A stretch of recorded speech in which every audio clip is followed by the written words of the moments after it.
Okay, so in this video I'm gonna run through Strat Undead. I don't usually do Strat Undead, I usually do Strat Live if I'm just farming gold or something. There's not many reasons to do Strat Undead instead of Strat Live. It's quite good if you want Holy Water, you've got the guaranteed boxes at the end. There's always a chance at the mount, I suppose. But in general it's just a bit harder and a bit less rewarding than Strat Live. But it's a nice challenge as well, so I'll do that here.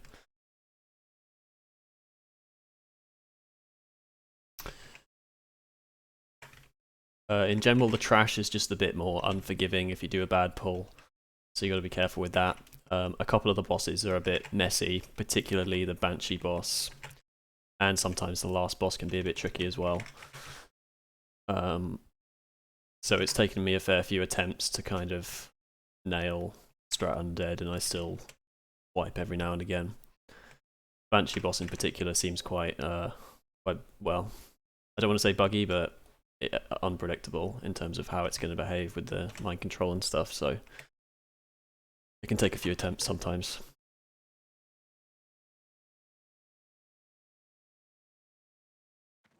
In terms of how long this takes, I don't have well buffs or anything. It takes about 50 minutes usually to clear up to the last boss. With world buffs, it's a different story. I've completed it within the 45-minute timer, quest timer, world buffs. But obviously, since I'm usually soloing dungeons like this just for gold farming purposes, I'm not gonna pre-buff or anything. It's not worth the time.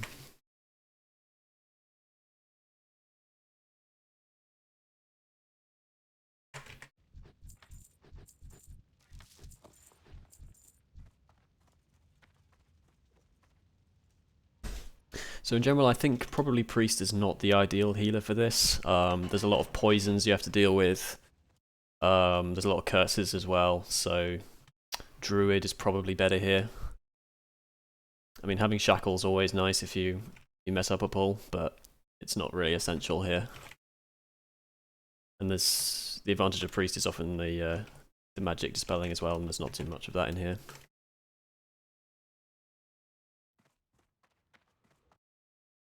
This curse is just a pain.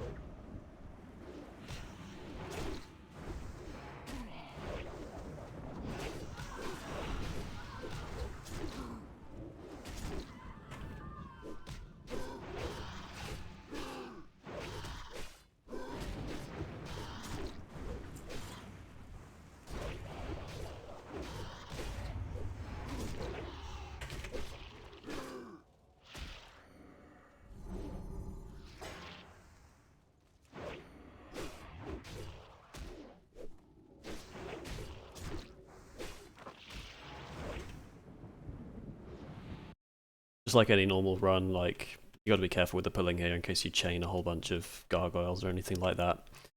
I've done it plenty of times now, so I'm pretty used to it. But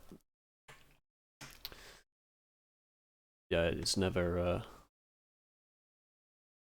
Yep, and that little thing there as well. It's always just worth being kind of risk averse on these pulls.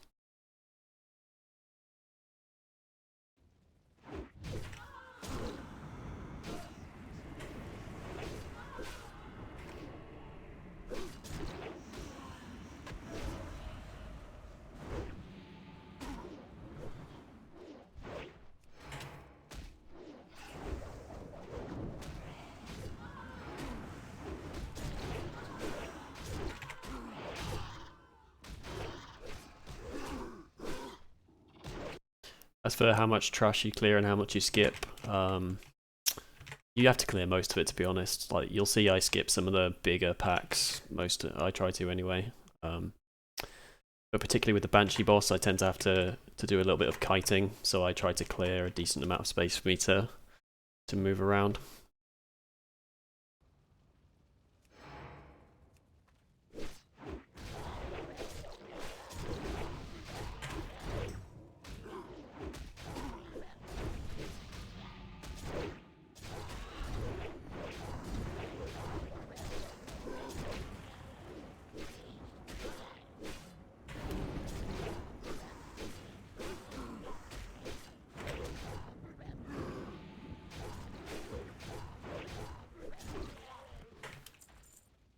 These creatures have a habit of not actually registering that they've been pulled like that, so that's another thing that can go wrong.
Oh, got a boss there.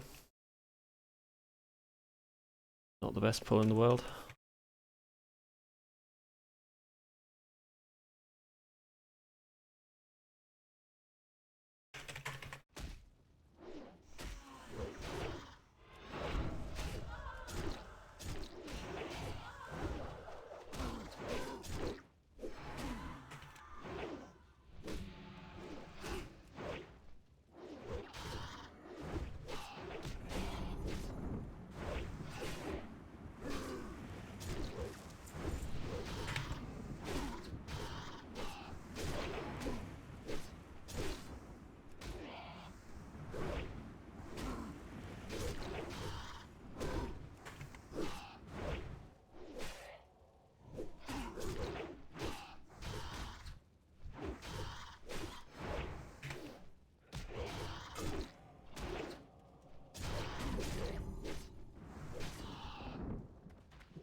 So Neruban can, it's not too hard. He does sometimes reset aggro, so got to be ready to taunt.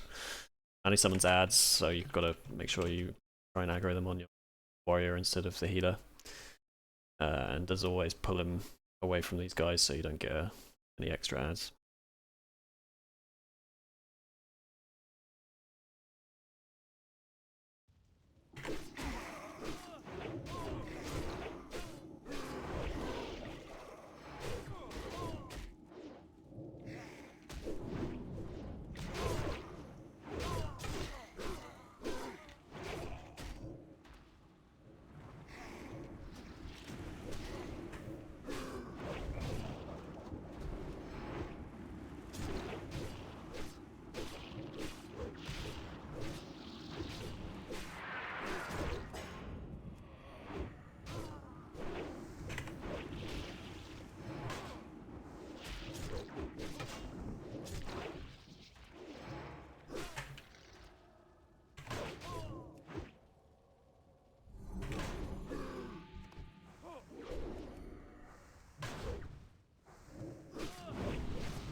So it goes without saying you want to clear all the gargoyles before you fight this boss. I believe that's the last one around here. Most people tend to clear this area before they kill the boss and the killer down here. I do it slightly differently. I don't really want to fight this pack anyway. It's a bit annoying.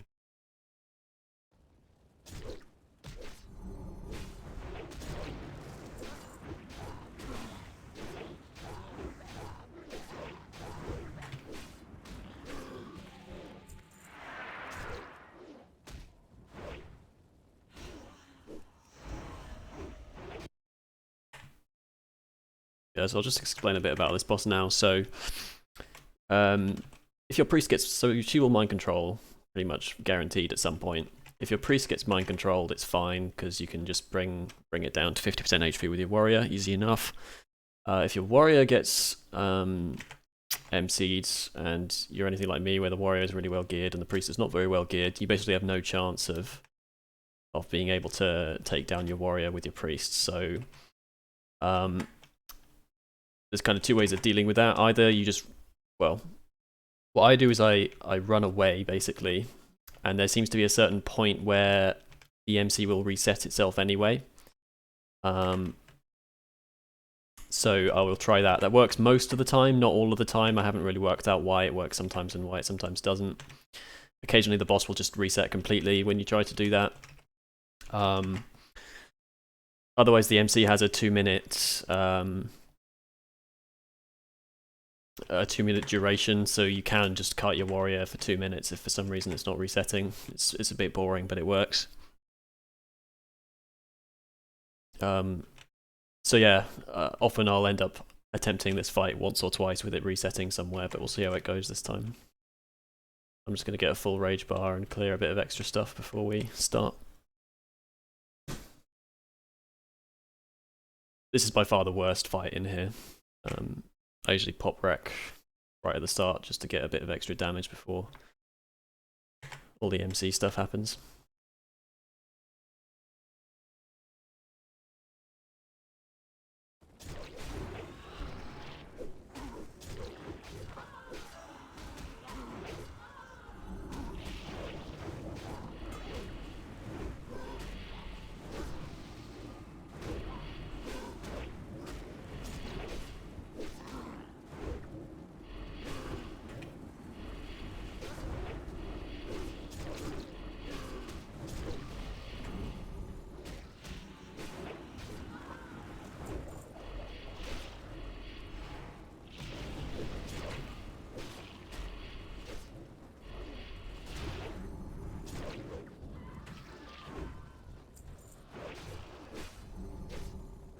The boss is pretty much all shadow damage, so I try not to get some of these humanoids do a curse which reduces your shadow resistance, so I try not to have that on before I fight the boss.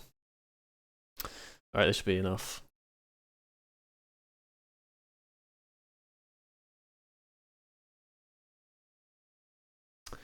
The other thing I do is I switch out of Berserker stance quite early, so that if the warrior gets MC'd, can't intercept charge the priest, because if that happens you're pretty much dead.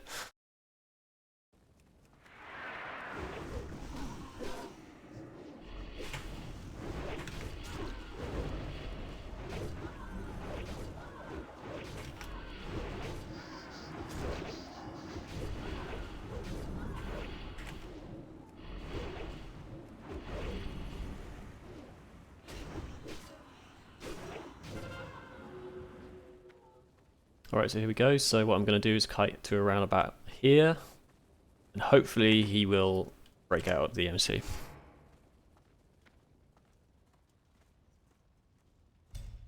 Yeah, that's what I wanted to happen. So now what I do is repeat exactly what I was doing before, and if the warrior gets MC'd again, I'm going to run back to the boss's position, and hopefully that will be enough to break out of the MC.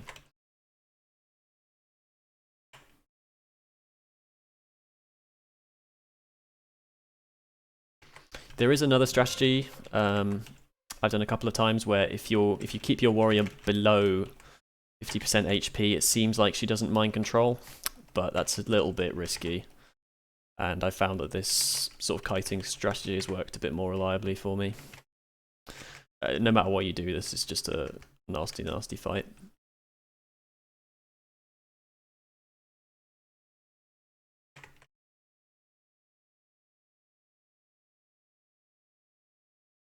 Okay, that was pretty good. Like that.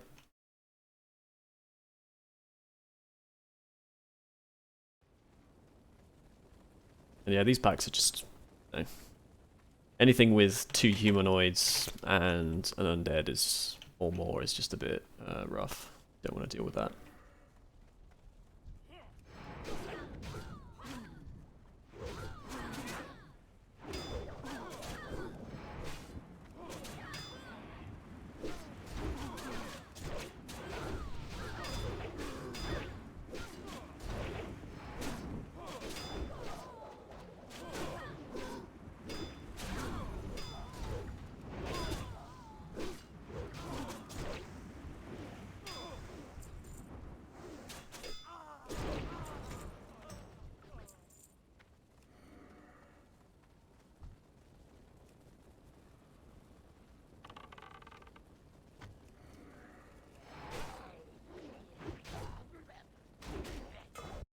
So from this point up until the last boss is fairly straightforward.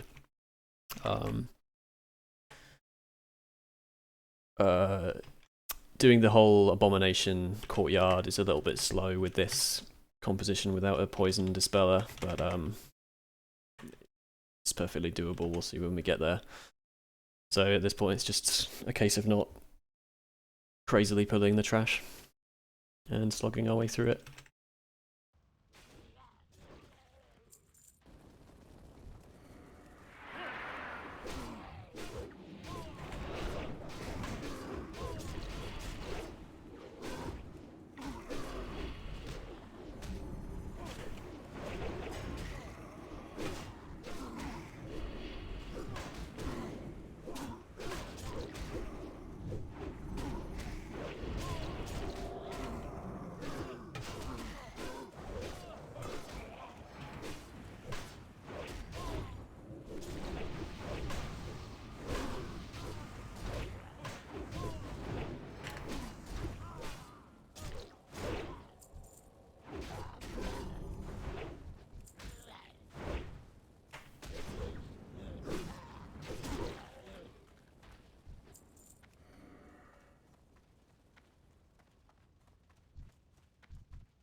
In this area, I clear most of this except for this 4-pack here.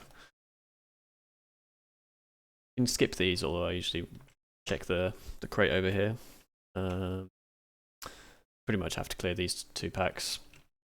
The boss himself is not too difficult.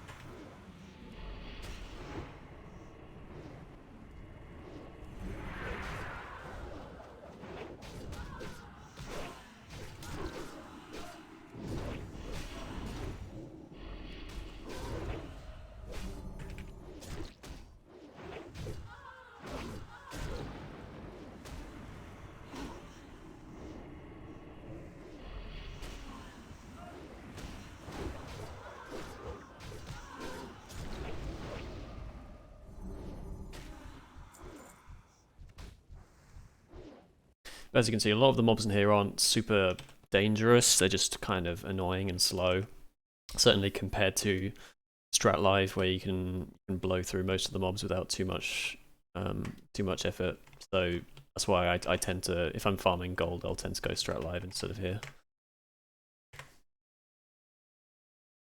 Or actually, Dimall East is also one of the best places for farming gold. Jump runs there. I'll do a clip of that at some point, but they're very, very quick.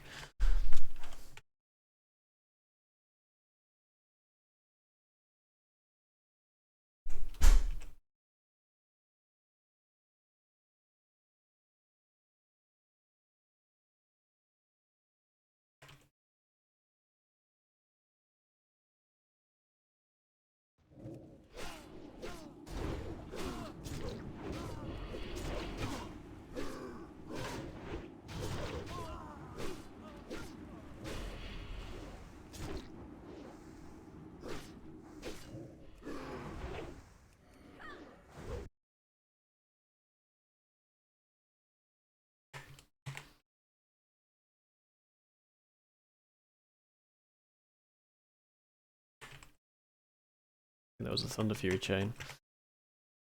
Yeah, killing these ghosts that appear is pretty important as well.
Yes, this is the debuff I was talking about. Ideally, I don't want to have that on me fighting the Banshee boss. Ideally, you don't want it for the last boss either, but the last boss isn't quite as hard. It's more of just a sort of a tank and spank kind of thing, and you just need to be well geared or on the ball to do it. There's no real strategy involved. With the last boss as well, using up your holy water on the ads helps a lot, but it's not needed. You have Holy Nova on the priest, or Whirlwind on the warrior should be enough. And I usually want to save my holy water for raiding anyway.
So this boss doesn't do a lot. He does occasionally stun your tank, which is unfortunately undispellable.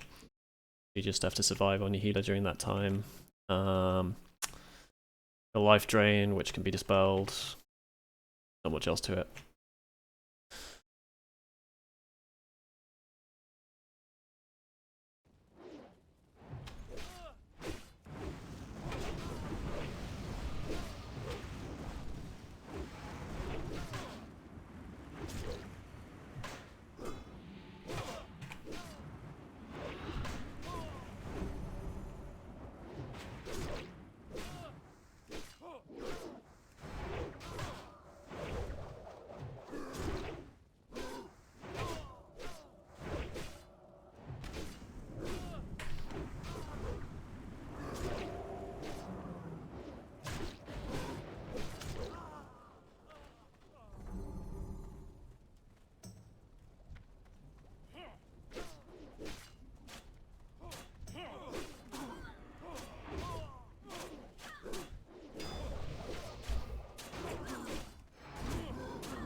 Yeah, definitely avoid this pack. 4 humanoids with this setup is not good.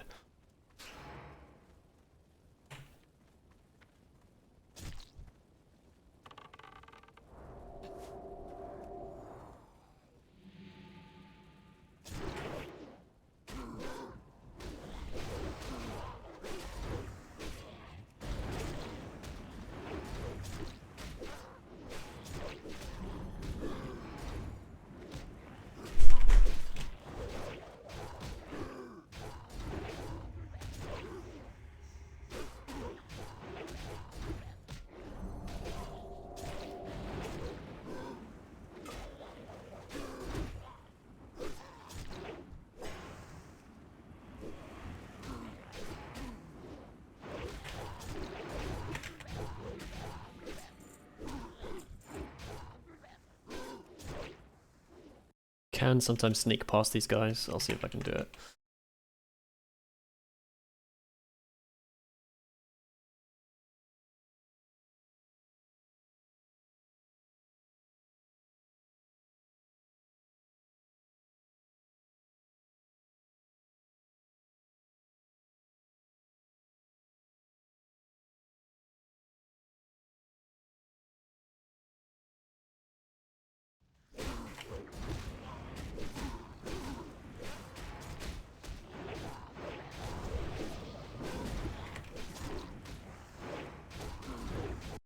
This boss here, nothing special. Sometimes he resets aggro.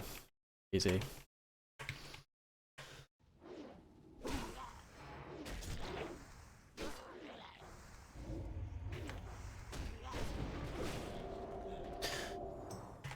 He's entirely optional as well. You don't need to kill him, but he drops, it's another shard, so why not?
Okay, so for this room, the abominations will pull in a certain order and after a certain time.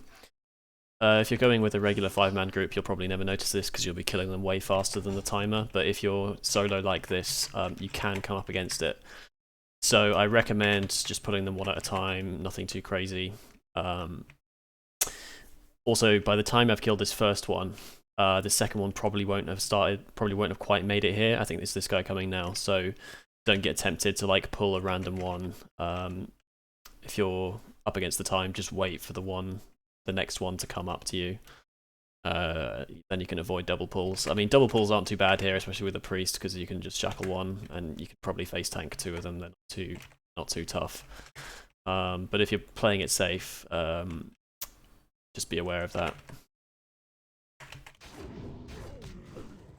The other thing is, it's really nice to have a poison dispel here, because the poisons that these guys do will really use the DPS of your warrior.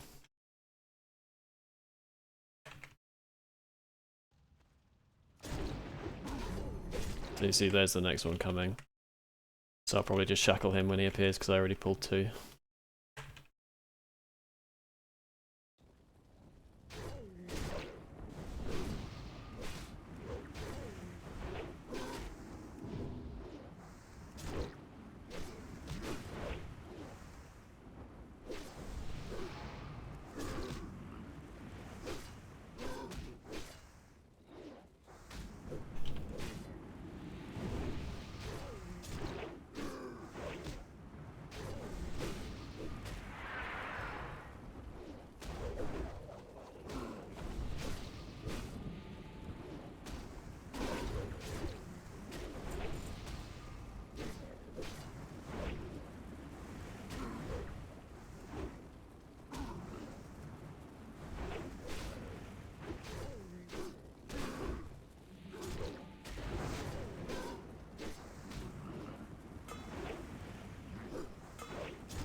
So as you can see, we're not doing too bad for time here. It'll probably take me 10 minutes to reach the last guy anyway, so it's about 45 minutes total for the run, which is not too bad.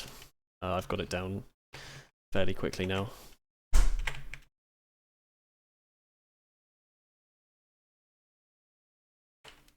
Obviously, that's really dependent on your warrior's gear, but I was able to do it in an hour easily with sort of gear from 2 phases ago. This is phase 6 now. So it's good. It's a good farm either way.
So yeah, this room's kind of boring and it's kind of slow, but it's the price you pay for getting all the holy water and a last boss and so on.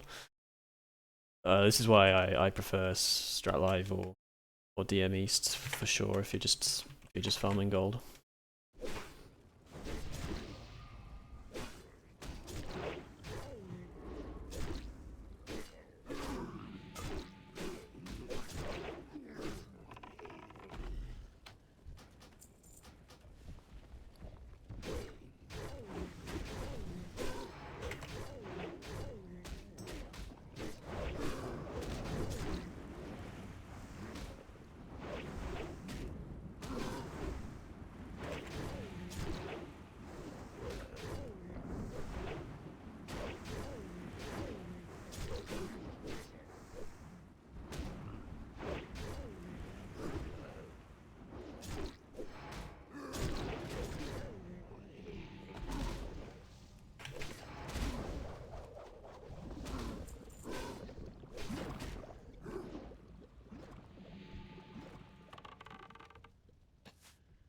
The only thing to watch out for here is that the Abomination boss comes out as soon as you kill the last of these. Just make sure you're kind of got a mostly full mana bar before that happens.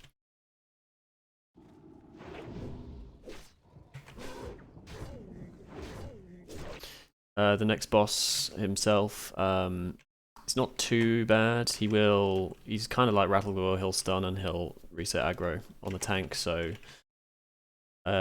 be ready to taunt off your healer, be ready to shield yourself on your healer or heal yourself or whatever, because he will chunk your healer. So it's just about being careful, really.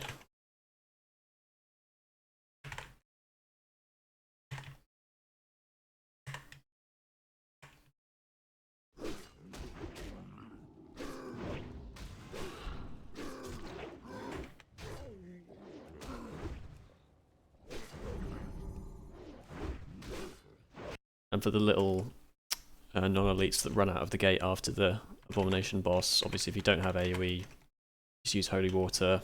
In my case, I can just use Holy Nova.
Excuse me.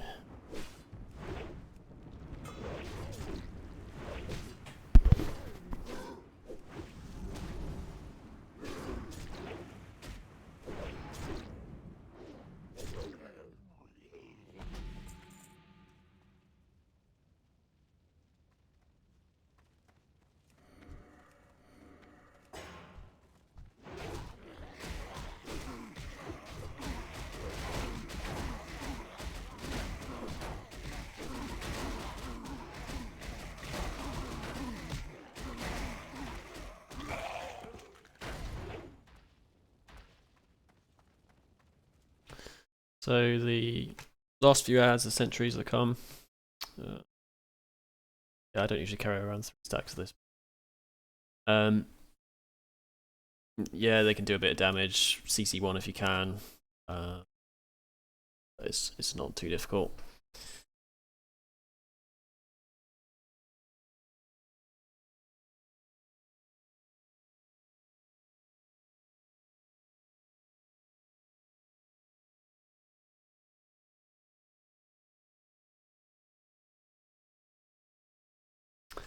Boss can be a little bit trickier. We'll get onto that in a minute. Yeah, as you can see, we almost beat the timer even without world buffs.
Okay, so strategy for this boss, obviously he gets the little ads that come out. I tend to try to kill them with Holy Nova instead of Holy Water, but if mana's really low or the boss fight's going badly, I will just use Holy Water.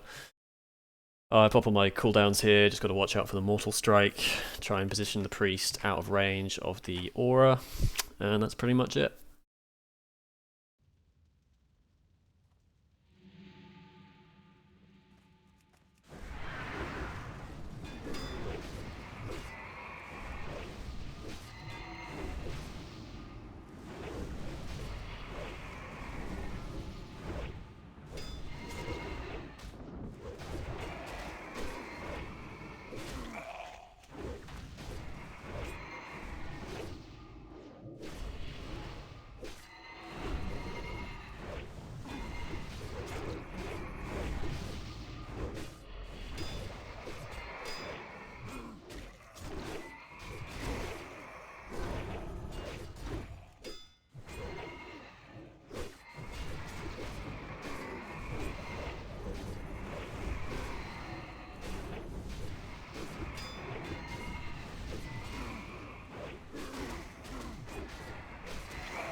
So yeah, that fight didn't go too well. I mismanaged my mana a bit, but it's perfectly doable.